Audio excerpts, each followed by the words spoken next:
Oh, hello. All right, I'm going to see if I can explain this. If you don't understand it, that's okay. I'm still practicing. I'm working on a little project that I call iSchool 2025. And I thought before I continue with my 10 and 10 plans, 10 themes in 10 months, I thought here's a little prerequisite. So, just some basic shapes here. And what I see is we have a hierarchy that we kind of live in. There's people at the top, which is representative of this triangle, who have a lot of control. And then we'll talk about circles, which we're going to, in this first case, I'm going to talk about that. Let's say that that's communication. It's what we talk about. And this shape here, it's a trapezoid. We'll say that that's the student population. 90% of the population of kids go to public school. It's about 50.8 million, I think. And so I imagine a trapezoid like the bottom half of a triangle. And then what I think about is the lower end, that's a trapezoid. Again, that's us in public school. What we talk about is directed from the very people at the top. And here's my rationale on that. So think about, I guess, to think about what we talk about on a daily basis. Not the long term goals, not our short term goals necessarily in this case, but what do we talk about? And my hypothesis is we have this director at the top, and what we spend the most of our time with, at least I'm looking at this from an educational perspective, is our school day. Let's say our school day is 8 hours. Let's say outside of school is 8 hours, 8 hours of sleep, which we won't talk about now because that's just another story. But we'll take that 8 hours because 8 plus 8 plus 8 is going to be our day, 24. So, how much of our day do we spend talking about school, which is preparing us for a job? And then, as a relief from school or a job, we tend to go to, let's say, media companies. We go to our screens. We go to what we hear on the radio or like social media. And so just imagine if you were this triangle at the top and you had power, how would you begin to control a huge population? And what would you want to do with that? So to occupy your time, we talk a lot about school, and then we talk a lot about what's on the screen. So within that, now why we talk about it is because it dominates most of our day. Now put yourself in the top of this triangle for a minute as a different perspective. How do you get the majority of the population, especially young kids, ages 5 to 18, to be mindful, to literally pay attention to what these directors, whatever you want to call them, want you to do, how to behave? And on the one side, I imagine two triangles. One is the politicians that create curriculum that sets up, here, let me move aside, that sets up what we talk about. So our textbook companies. And then what's in the textbooks, I think, are particularly interesting. I don't know if you can hear me. Yes. And then let's imagine another triangle of how can we get kids to pay attention to us, meaning we're going to give you the story from the media, movies, etc., and we're going to tell you what you're going to learn in schools by political mandate and by economic means. So just think about what are some strategies if you're at the top. Now, honestly, it doesn't matter what your own personal bias is. Your political bias, your opinion really doesn't matter in this case because it's set up like this. Does that make sense? All right. So the first thing is I see this hierarchy where you have people at the top, politicians,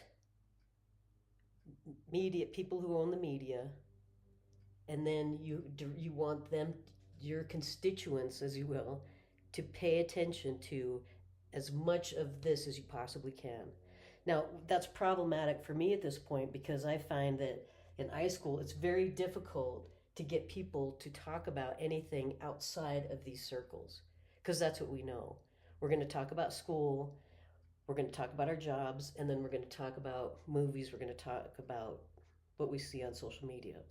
Now, if you were at the top, just for an example, would you want the masses to be wide awake, healthy, paying attention, and united? Or would you tend to want division and chaos, which would be easier to control large populations? So, how do you do that? Very simple. I mean, it's not simple, but just think about what you talk about on a daily basis. How many hours of that 8 hours do you spend talking about school or later your job? How many of those 8 hours of recreation time, if you had that, do you spend either looking at screens or when we're off the screens talking about it? I do that all the time, just quoting movies. Um, but if what we want is maybe something outside of this, the easiest solution to me is to start talking about anything outside of this. So, I mean, imagine just 1 hour a day, 1 hour for school or jobs, and then imagine taking 1 hour a day of your rec time where you just had 1 hour to just do what you wanted to do. Now, if you're thinking, well, if I could do anything, I'm going to create some mischief. That may be true for a while, but is that something you would want to sustain over time? So, and I consider this this is my own personal thing. I call this eye level, eye level because the conversations that I have, you can pretty much tell like where people are if they're talking about maybe more immature things or more mature things. There's just different levels of conversation. Now, what's deceiving is if these conversations are being controlled at school and then our conversations for a large part are controlled by the media, what we want to do in high school is figure out, okay, what is the objective? Really, not just what's beyond the words on the one hand. So study it. Study what's happening in school. Study the stuff on the media. If you don't have time for that, that's okay. But I want you to imagine the conversation that isn't coming from either directive, because imagine everything else outside of this rectangle are literally other conversations that you can have besides these two things. Because think about the conversations that we have. It's a lot of complaining, but that just goes in circles. Or we just get information and we are pinned against each other, and that keeps us in this circular motion too. So that's why in my next thing up here for iSchool 2025, I've just made up my little acronym called PST. And that just, for me, it stands for a personal or privatized, not in an economic way, but just this is a school just for you. I call it the Personal Secret Society for the Self-Taught, which means if you can get beyond some of the basic, more childish things that we talk about, like he did it, blaming it's his fault, talking about really directed things. So the Personal Secret Society of the Self-Taught would be somebody who would say, look, I see this system, I understand what you're saying, Newsom, and I don't want to talk about this anymore. Or at least I want to understand what's happening in the world today, and I want to learn, but maybe not how this system is set up. So just imagine an hour, take an hour of these two, just 1 hour a day. What would you want to build over time? So that hour would be very sacred for you over time, but it's going to have to be secret. And I'll tell you why. And the reason why is simply because people don't want to hear it. They don't want to talk about it. So, case in point, and again, I'm seeing this as like an overall theme of it's almost like WMDs. We kind of live in the life of like weapons of mass distraction, where we end up talking about and focusing our lives on what's coming down the pike or whatever you say. So I say psst, which is I recommend that you keep yourself learning to yourself for a couple reasons. The first one is, for me, on a personal experience, which is if you criticize or ask questions, it's almost like the system's set up to squash it, like in that trapezoid, like trap you. It's like, why do we have to do this stuff? You're not going to get an answer that's reasonable. It's going to be a dismissive answer, or it's going to be a directive to something else. So one of my latest experiences is in education. There's something called PLCs, which are, well, so I was in a faculty meeting and we were talking about PLCs. That was the directive. And I just didn't get it. I'm not trying to be facetious. I don't want to waste any more of my time. So I just wanted to know what it is. So what is a PLC? Okay, turn to page 5. And here's what I read. This was actually in a little notebook, but the official definition of a professional learning community is an ongoing process in which educators work collaboratively in recurring cycles of collective inquiry, action, research to achieve better results for the students they serve. More simply stated, the PLC process is a never-ending process in which educators commit to working together to ensure high levels of learning for every student. They achieve this outcome by learning together, and best practices proven to increase student learning and applying what they have learned, etc. I could read it again and again, and it still made no sense to me. From my position at that time, I'm thinking, I had kids waiting in my room to study for a test, and they had questions to answer. I had students in my room who might have had maybe personal things that sometimes come to me to discuss on a reasonable level. And I guess to my frustration, it just didn't make sense to me. Never ending. And so I got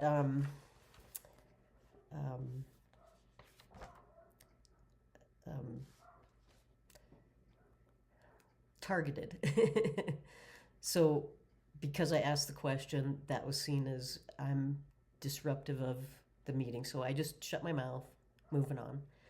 And then the faculty met in small groups and things like that.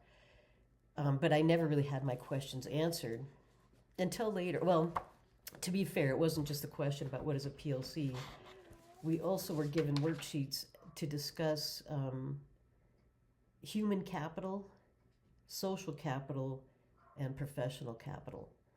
So human capital really got my attention because it just seemed so simple. Like, okay, these are just some diagrams. We're going to get into small groups and just talk about this. But I could not get past human capital because as a historian, capital is money and capital is punishment. Capital punishment, or capital is like another word for money. And so I thought, well, are we using these kids for human capital or here to learn? And the more questions I had, I thought, I'm not going to get the answers from my teammates or the PLC coaches. And just to be clear, I love my colleagues. I have ultimate respect for all the professionals that I've ever worked with, even ones that I've disagreed with. The problem that I had was that I felt like the question itself was hugely suppressed. To ask, what is a PLC? Like, why are we here? Why are we doing this? And it was the reaction that I did get caught. I did have to have well, turning to page 65 in the book, which I found later, answers that question. What if a teammate purposely, willingly, and consistently breaks team norms? The violations persist. The team leader should meet with the individual, check, tell the colleagues and explain their behavior or articulate. That was about an hour after school. And they must direct the person who is violating the commitment to begin immediately acting in accordance with the PLC process of behavior. Any willingness to address directly and emphatically behavior that consistently violates the process. So the message that I got was, if you even ask a question, if there's any criticism, you will be set aside, and because you were a violator. And again, I'd like to say for the record, up to that point, I had 0 violations in 30 years of teaching. In fact, I think it was probably the opposite. And I just wanted to say that. So the reason why PSST is the acronym, at some point, if you have the courage to say, I don't like this system, but I don't know what else to do, I'm going to help guide you. But it's going to be a personal commitment by you to kind of see what's going on around you. Ask yourself, what is it that I want to learn? And to not complain about these externals anymore, but just to say, this is what I want, but I'm going to have to do a lot of this on my own. Because you are the one that has to wake up with yourself every day. You're the one that's going to be with yourself at 56 or 57, if we're fortunate enough to live as long or longer than that. But maybe it's not the quantity that I focus on in high school, it's the quality, and not just the quality of what's going to happen. What am I doing all this for later? But really, I want to build something just for me, for some peace, some solitude, some quiet. What do you want to build? And then again, imagine that over time. But I do recommend you keep it to yourself. Again, one, you're just going to get squashed. If you even ask a question outside of the norm, and let's just remember what we're talking about. These are stories that we are repeating, and anything outside of these stories will get squashed. Or if you exhibit excellent behavior or exhibit a unique quality, what I've discovered is that usually gets exploited. Oh, you have something. Let's not just let's see. I liked being good at teaching, but I also felt like, oh, the more I did, the more the school system wanted from me. So the more I tried to say, oh, I'm going to do this and this and this to be a better teacher, it's like, oh, that's great. And then we'll use you an hour, day by day, month by month, year by year, and it just kind of wears you down over time. So what I'm saying is, get some of that time back. I'll give you some examples of what you can do to do that. And then the second is, what are you going to do with that time once you have it? Because that time is power, and it's very limited. So what do you want to do with that time? So, all right. Psst. So back to the drawing board. After psst, again, what I'm seeing is maybe we need a motive. I think a distraction might be beneficial for anybody at this time. These are crazy, wild times. We're going to have some fun with it, though. How about a distraction? But a motivational distraction. Again, a distraction going on social media, what I find is I can spend a lot of time on it, but it doesn't really fulfill me in the end. So not just a distraction and not just motivation, because I can tend to go pretty far down the rabbit hole and find a lot of things wrong with the world and education. And I think it's important as long as I get knowledge from it, but don't stay wallowed in that hole, but actually use it to motivate myself, to distract myself into other areas, if that makes sense. And so I have a real challenge with the motivation, because I call it the Goldilocks motivation. I don't want to give too bad of news so that, for me, sometimes it can be almost paralyzing. I'm like, oh my gosh. And then it can't just be all the happy, joy, because that, again, doesn't fulfill us in the long run. So the motivation and distractions with purpose is kind of what I'm getting at. So I've got, okay, now, before I get to Alice in Wonderland, now my rationale with picking a book, I need to keep myself grounded. I need to bring myself, because I could be scattered all over the place. So I pick a theme a month. In this case, it's Alice in Wonderland. And the reason why I picked that is because it's something that we can be familiar with. It's something we can talk about. I'm thinking, if I had an imaginary school, what would I talk about? I'd say, okay, first, know this system. Second, we're going to just keep this between us, simply for the reason of it's the conversations just stay stuck. I think in my school, it's like this V. It can just have so many different levels. It starts with basic conversations, but it's infinite. Where these conversations, they just don't really go anywhere, as I see it. There's plenty of stuff to watch on TV, on social media, but they all kind of, maybe 1,000 shows still kind of have the same message, and don't really lead to better conversations because it's okay. Well, anyway, and we can break this down even further. So looking at the bigger picture, let's say again, there's two big institutions at the top: one political, regulating education, and the other entertainment. Both of those, whatever you want to call this, let's just say they tell our stories. And what I mean by that is, if this is what we're talking about, then this must be the story. So let's put social media aside for a minute, and I'd like to just say, in education, the conversations and the focus of education are two main categories, and that is math and literature. Math, and then that goes off into science, literature into history. So if you were to tell a story, again, put yourself back at the top, what would you want for literature and what would you want for math?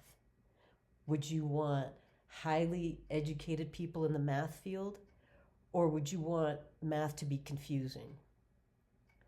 As far as literature and history, again, what are we without our stories?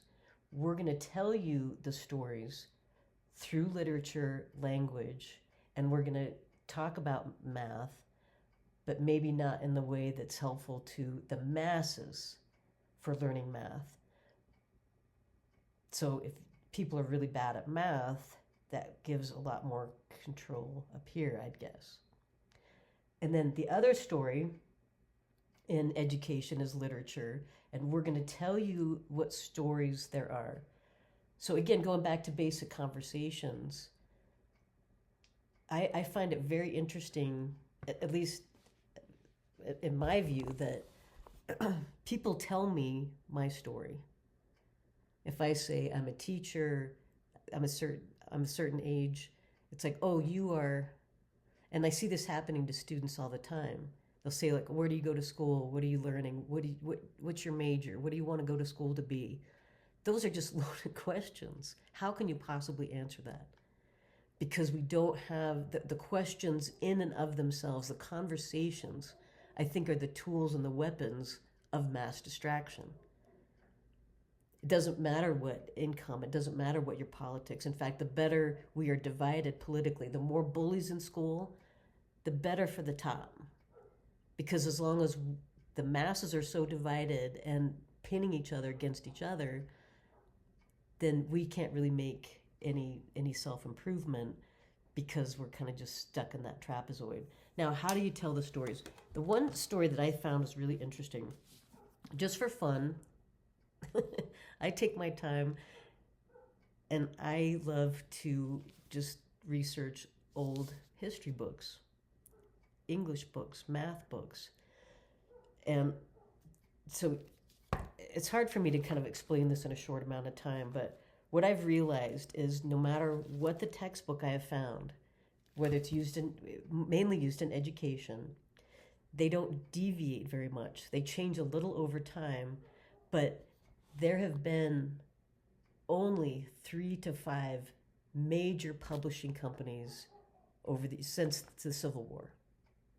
So this book, for example, this is A Brief History of the United States. This is 1885. And I read this, just for information, but I found it, like, what story do you think you would want people to hear if you were in control in post-Civil War? And by the way, this hierarchy at the top, anytime there's a crisis, a civil war, a war, a famine, a plague, that really is a push to say we need to do more to control. Once there's chaos, like after the Civil War, now's the time to control education. Because if you control education, again, you've got the masses from ages 5 to 18. That came later, but 5 to 18, you will tell the story and you will kind of direct their conversation. So what I thought was really interesting was, this is page 10 in here. They talked about the mound builders. These textbooks will tell you what life was like for Native Americans. And in this case, the Native Americans, the Indians, it says there were 200,000 in number, and they were mound builders, and they talked about east of the Mississippi being mound builders, and they talked about their education, that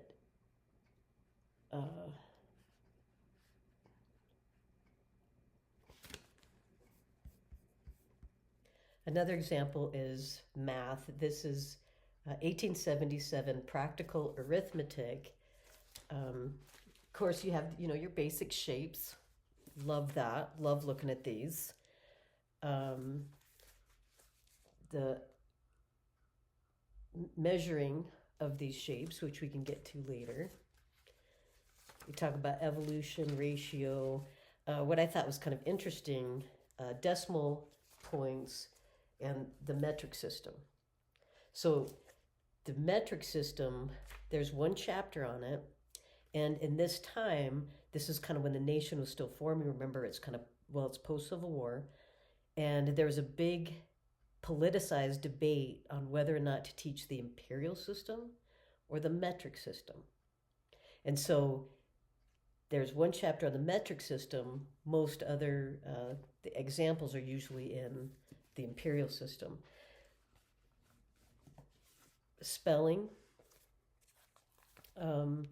I found this was 1904 and 1910, and even the words in these are very interesting when you look at, for example, they say words from Dutch or words from Germany or words from French, British and Danish.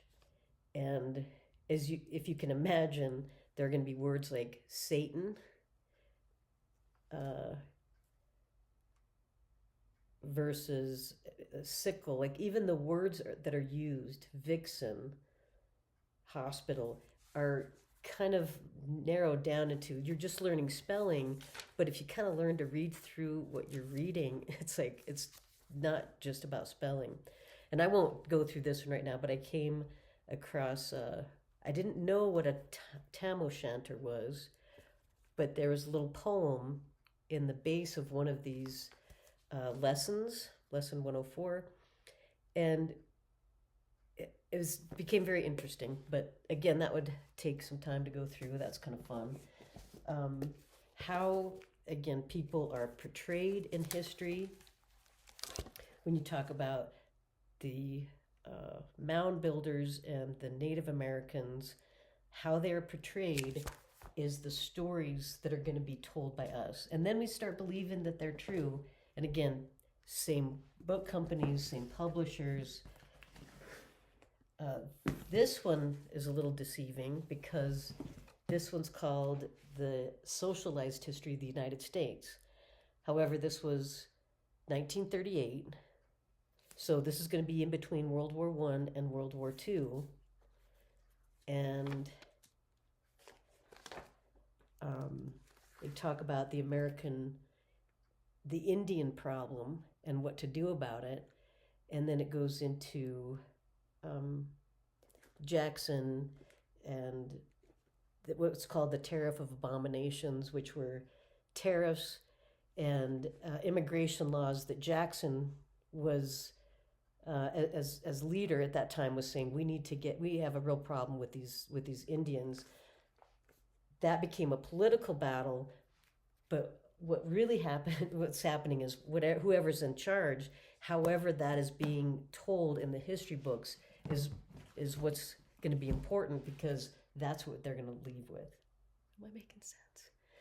Again, I think I brought this one up before. Children in their literature. This one was fascinating to me because this was in the national guide for saying this is where this is where you need to go. Like if you read the small print, this is what I do. All the literature that we're getting in the English literature part of our classroom really comes not just from this book, but what I'm saying is it's just the old book recycled over and over and over again. The new textbooks are not that much different than the old textbooks. There's some rewording, but that's just kind of a piece, like talking about African Americans, talking about Native Americans. The wording becomes the dialogue instead of the actual history. Does that make sense? So then we get caught into the politics, which becomes divisive over the words themselves, instead of actually looking at the history and investigating that. That is going to get squashed.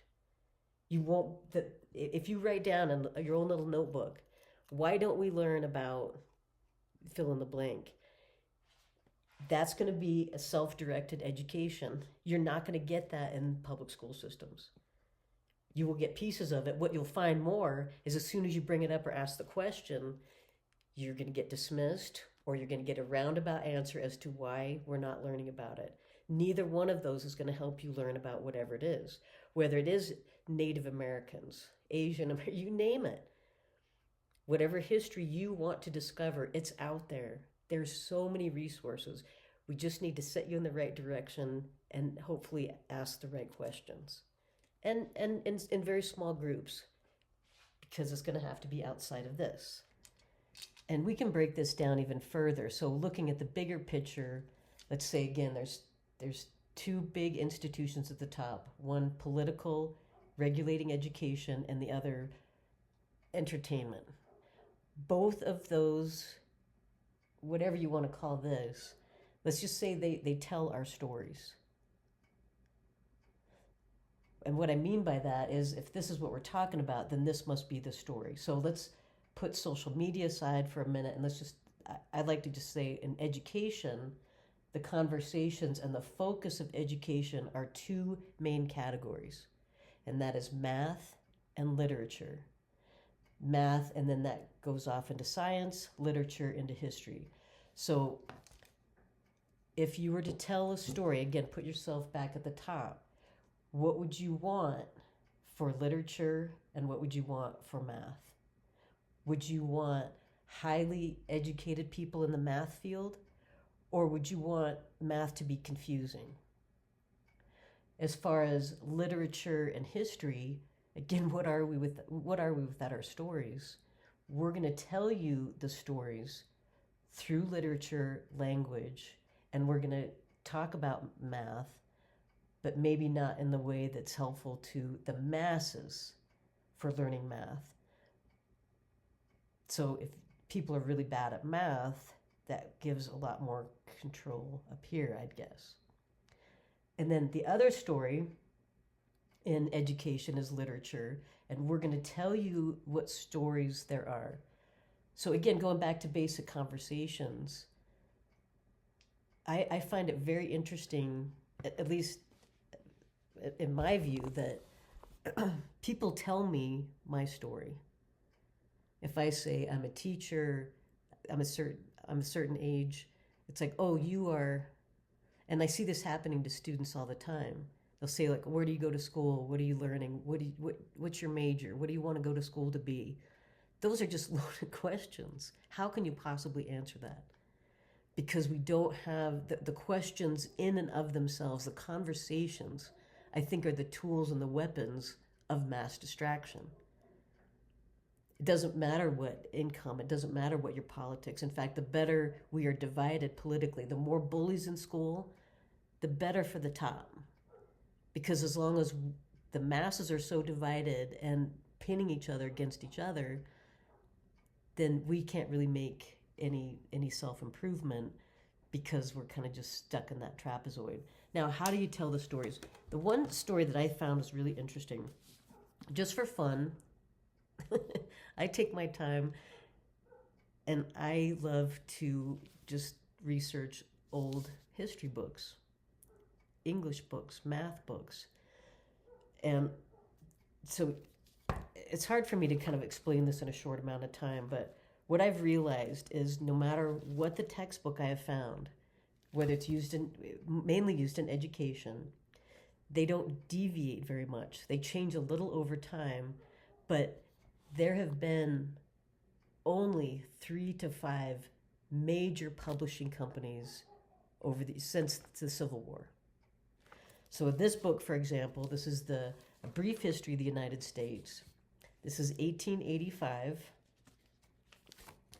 And I read this, just for information, but I found it, like, what story do you think you would want people to hear if you were in control in post-Civil War?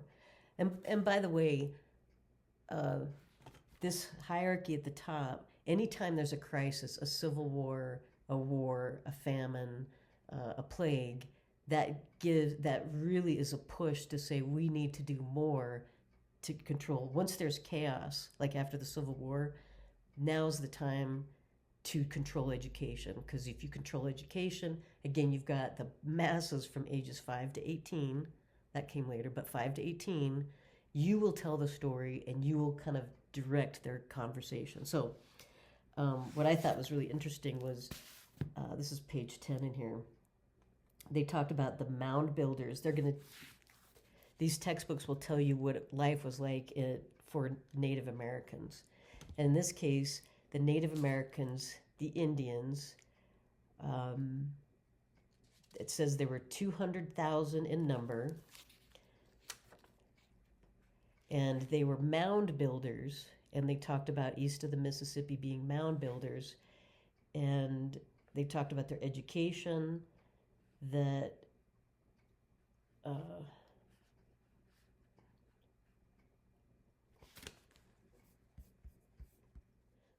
okay, I kind of skipped this, but what I highlighted was, this is in Socialized History of the United States.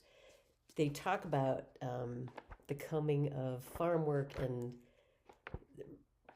it's for school, and this is an example of the transportation system. It says, for instance, trees are changed into lumber, furniture, houses. Will we agree that lumber in our homes or our furniture is in a more valuable and useful form than when it was a tree? This change of form in the tree has given form utility to it. So it's about utility, and then I think there's a whole section about what I'm talking about. We do need school, but it's going to be a school for the utility, how we can utilize the populations for something that's a directive up here. Yes. What's interesting about this too is I'll put it in inewson.org. That's my little webpage. And I watched a documentary called Sugarland that's about a Native American boarding school in Canada that tells a much different story than the ones we're getting in the textbooks. Here it is. So, for example, this talks about the Indian question over here. Southerners wished the Indians removed from their states, for this would aid the spread of slavery. So, again, the pictures, the stories, and the fact that we spend so much time with the direction of math and literature. So that's my groundwork. Now, with that being said, how do I even begin to say, okay, I get the system, but I can't stay here? Meaning, like in the negative, I want to understand the truth even if it's painful to me. So, base 10, I just thought 10 months, 10 themes. First starting with Alice in Wonderland. And so I spent the whole month of March up to this point. I started with a basic story, and then with that, I would expand. And that's what's once I get down to the negative, it's like I want to understand this, but I don't want to stay there. It's like going out to the desert, right? Might be kind of cool experience, but I don't want to stay there. So how do we begin to come out of that? You face these things that maybe are unpleasant to hear, but it's kind of like, I mean, as long as I can articulate, that's where I'm really struggling. Is it's like if you understand this, or if I'm making sense, if I'm crazy, then just move on to cat videos. But what I'm saying is, I really want to help kids. This is 24/7 to me. What started off as an hour a day, it's still like 24/7 to me. So what I did was, this is what if I were to have a school today, a classroom today, what I would do was I would say, okay, let's start with something that's very familiar, and then we can build on that. So we can first start with the story, the literary story of it, and then we can get into the characters, rabbits, Red Queen. What's the adventure? In a general sense, we can say, anybody who goes down the rabbit hole, becomes a phrase that's used for a lot of things for a lot of people. I think going through COVID from 2020, we've all changed. We've kind of gone down this rabbit hole. It's individual and personal and collective at the same time. Does that make sense? We've all been through this experience, changed perhaps at an individual level. So it's always kind of walking a tightrope of, good news, bad news, like I said, the Goldilocks. But what I find exciting about what I would want to do in my school is to take something like Alice in Wonderland as a theme and then say, oh my gosh, metric system versus imperial.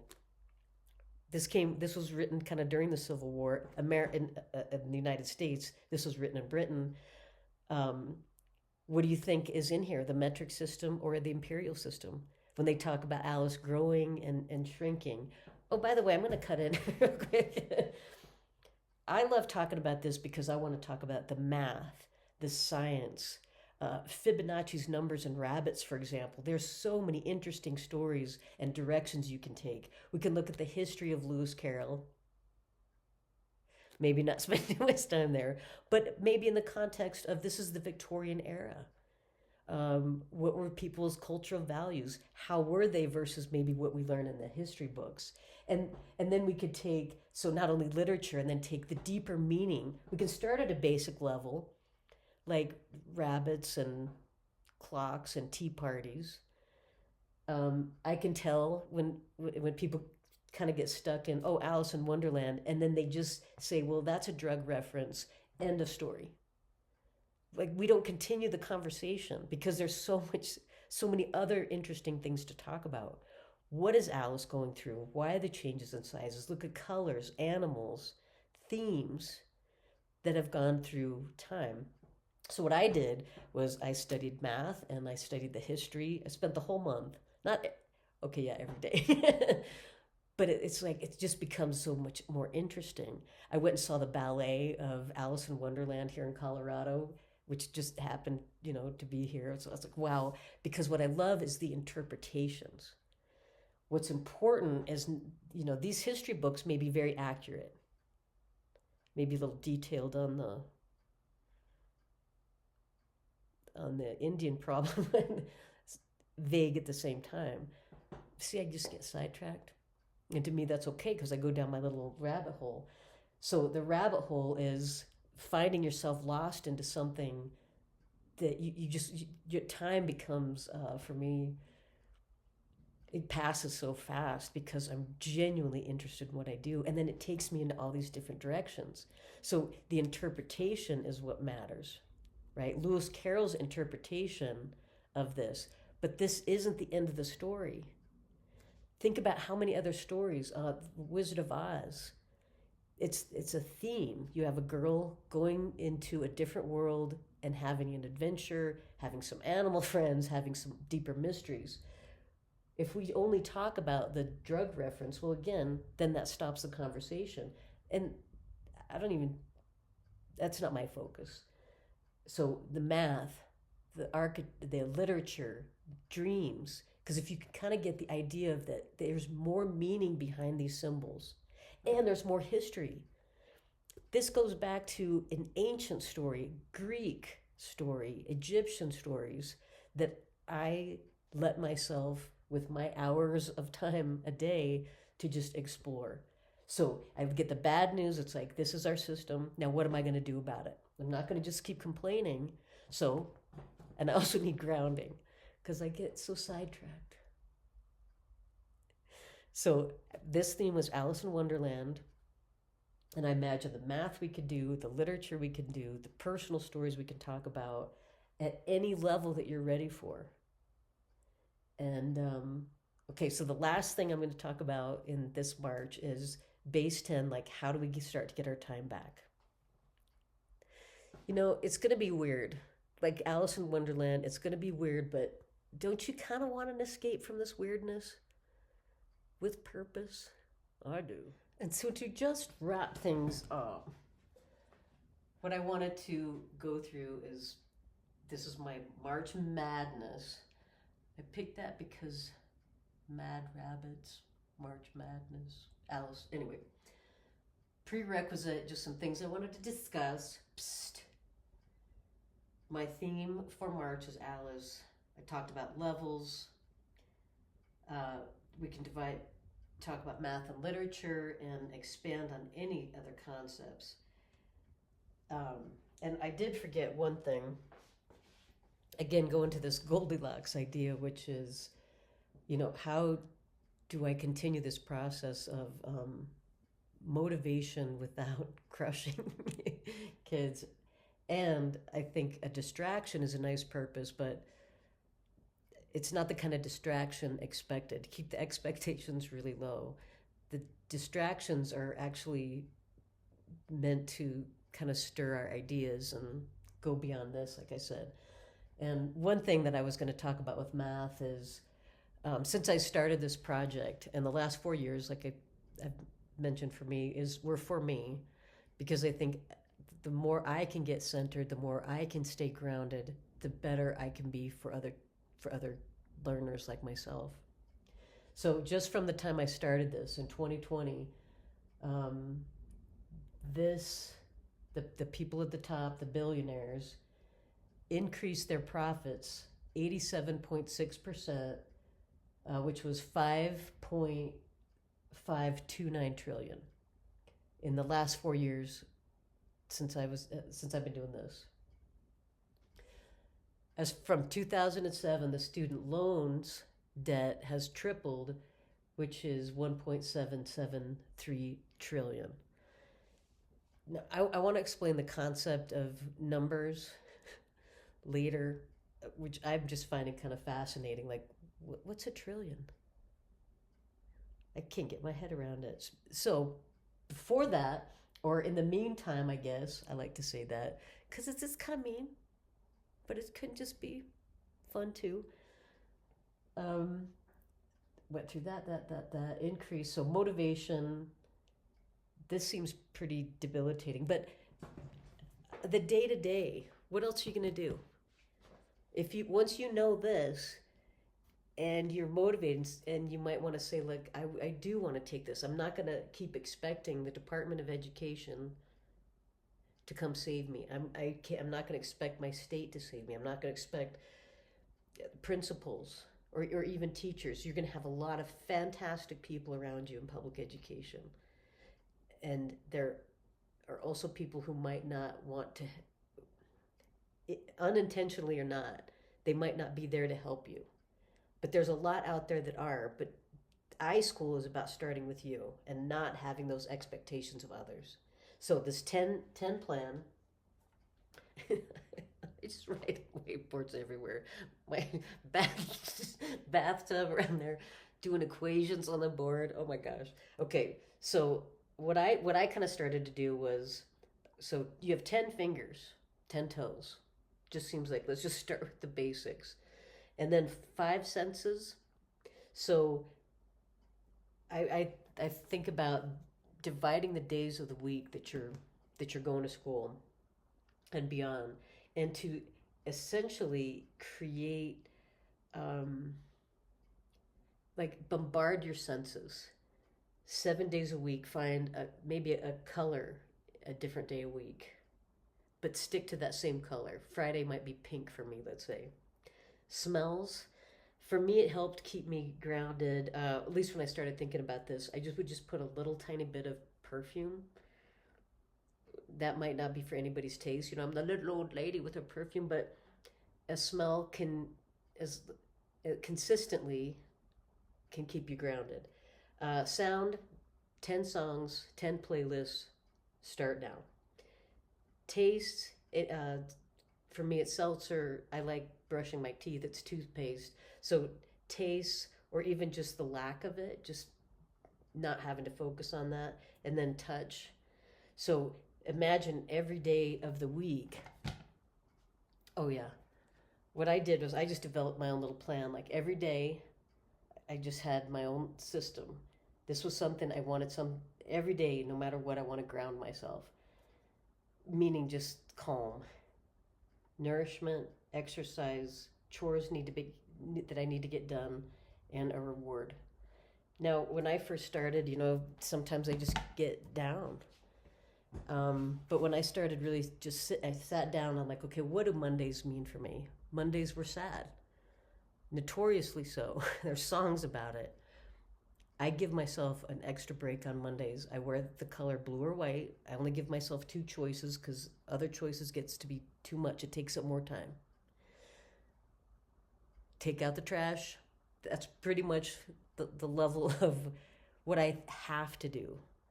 And then beyond that, it's like 1 hour of just something drawing, coloring, just very simple.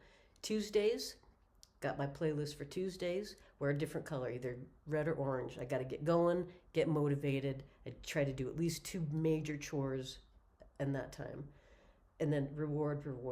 Wednesdays, I can think about it as a bowl. I do have colors. Thursdays, I do my finances. Fridays are reaching out to some friends. Again, just in this hour, imagine an hour of all this.